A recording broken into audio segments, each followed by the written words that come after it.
Sahabat setia Gowor yang dikasih Tuhan, Shalom. Hari ini adalah Jumat 14 November 2025. Hari ini kita akan kembali bersama-sama merenungkan firman Tuhan yang diambil dari Injil Lukas 17 ayat 26 sampai dengan 37. Mari kita siapkan hati kita.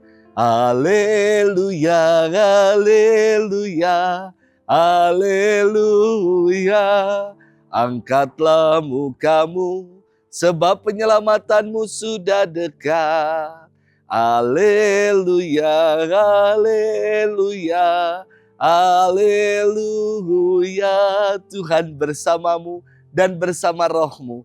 Inilah Injil suci menurut Lukas, dimuliakanlah Tuhan.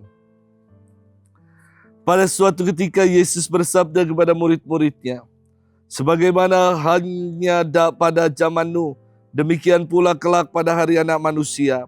Pada zaman Nuh itu orang-orang makan dan minum, kawin dan dikawinkan sampai pada hari Nuh masuk ke dalam bahtera. Lalu datanglah air bah dan membinasakan mereka semua. Demikian pula yang terjadi pada zaman Lot. Mereka makan dan minum, membeli dan menjual, menanam dan membangun, sampai pada hari Lot keluar dari Sodom. Lalu turunlah hujan api dan belerang dari langit dan membinasakan mereka semua.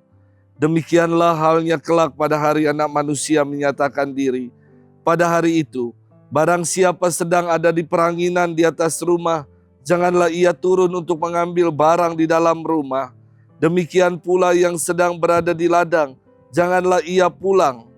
Ingatlah akan istri Lot. Barang siapa berusaha memelihara nyawanya, ia akan kehilangan nyawanya. Dan barang siapa kehilangan nyawanya, ia akan menyelamatkannya. Aku berkata kepadamu, pada malam itu, kalau ada dua orang di atas ranjang, yang satu akan dibawa dan yang lain akan ditinggalkan. Kalau ada dua orang wanita yang sedang bersama-sama menghilang, yang seorang akan dibawa dan yang lain akan ditinggalkan. Para murid lalu bertanya, di mana Tuhan? Yesus menjawab, di mana ada mayat, di situ berkerumun burung nasar. Demikianlah sabda Tuhan, terpujilah Kristus. Sahabat setia Gowor yang dikasihi Tuhan, Shalom. Suatu hari saya pernah mampir ke toko dari Umat. Masih di awal bulan Oktober, namun toko itu sudah memasang pohon Natal dan ornamen-ornamen Natal. Lalu saya katakan kepada Umat itu, wih, Natal di toko ini datangnya lebih cepat ya. Lalu Umat itu mengatakan, bukan saya yang pasang Romo, tetapi karena toko ini lagi sepi, karyawan gak ada kerjaan, jadi mereka pasang hiasan-hiasan Natal. Kadang yang namanya menunggu yang datang membuat kita gak sabar. Menanti kehadiran buah hati, menanti kekasih hati, menantikan ekaristi, kok gak selesai-selesai ya. Kadang juga membuat kita gak sabaran. Sabar, akan tiba waktunya yang kita nantikan datang. Sahabat setia Gowor yang dikasihi Tuhan. Firman Tuhan hari ini bukan untuk menakut-nakuti. Justru melalui firman hari ini Yesus ingin mengingatkan pendengarnya agar mengantisipasi datangnya Tuhan. Bahwa kedatangan Tuhan kelak berarti pengadilan terhadap manusia.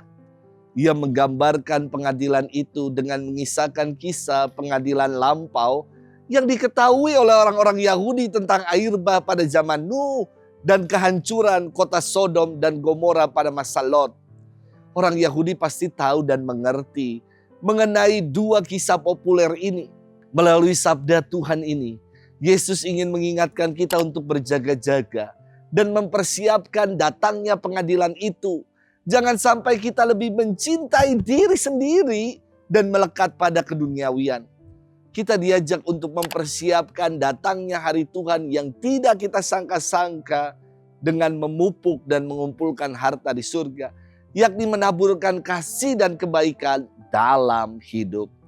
Sahabat setia Gowor yang dikasihi Tuhan, Yesus bersabda, barang siapa berusaha memelihara nyawanya, ia akan kehilangan nyawanya.